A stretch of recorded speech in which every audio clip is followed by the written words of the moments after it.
కడప జిల్లా బద్వేల్ సిపిఎం పట్టణ కమిటీ ఆధ్వర్యంలో కేంద్ర బడ్జెట్లో ఆంధ్రప్రదేశ్ ప్రజల ఆశలను అడియాసలు చేస్తూ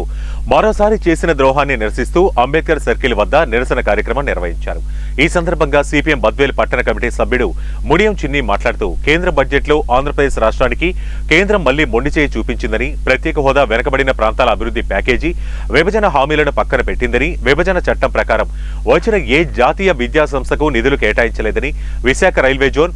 ఎస్ఐటి, ఐఐటి, ఐఐఎం, ట్రిపుల్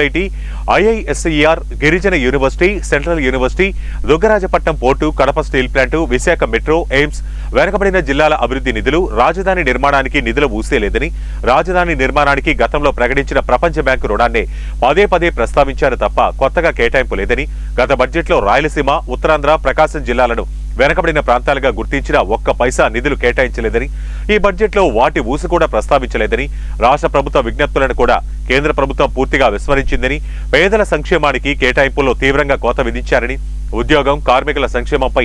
దారుణ నిర్లక్ష్యం వహించారని, జీవితావసర రంగాలను కార్పొరేట్ వర్గాల కోసం తాకట్టు పెట్టారని, దీనిపై రాష్ట్ర ముఖ్యమంత్రి, రాష్ట్రంలోని అన్ని పార్టీల ఎంపీలు కేంద్ర ప్రభుత్వాన్ని నిలదీయాలని, ఈ దగాకోరు ప్రజా వ్యతిరేక బడ్జెట్ను రాష్ట్ర ప్రజలు వ్యతిరేకించాలని కోరారు. ఏర్పాటు చేయాలని, అదేవిధంగా పెండింగ్ ప్రాజెక్టుల్లో పూర్తి చేయాలని, రాయలసీమకు ప్రత్యేక ప్యాకేజ్ ఇవ్వాలని, రాజధానికి నిధులు కేటాయించాలని, రైల్వే జోన్ ఇవ్వాలని, అదేవిధంగా ఉత్తరాంధ్రకు ప్రత్యేక ప్యాకేజ్ ఇవ్వాలని చెప్పేసి కూడా విభజన చట్టంలో పొందుపట్టడం జరిగింది. కానీ కేంద్ర బడ్జెట్ సమావేశాల్లో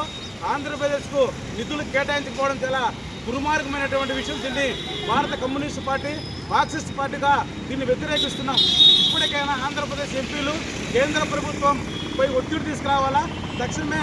రాష్ట్ర ప్రభుత్వానికి సంబంధించినటువంటి